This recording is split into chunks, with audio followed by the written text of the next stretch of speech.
Happy Tuesday morning, folks. So we just got that inflation data out this morning. PPI came in stronger than what they were expecting. So worse than they were expecting, if you want to look at it that way, right around 9.8%. It's a big number. Markets are trading lower as a result of that. You would expect as much. Equities are down, albeit small. We're seeing dollar.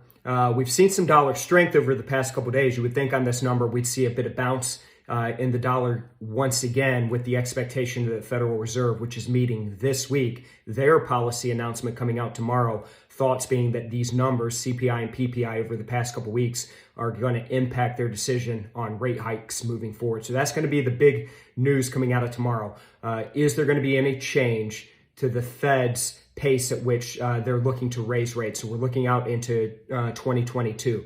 Also a discussion and looking for any discussion around the end of their bond buying program sooner than expected. So that's really the big risk event this week. Again, PPI now out of the way, big number.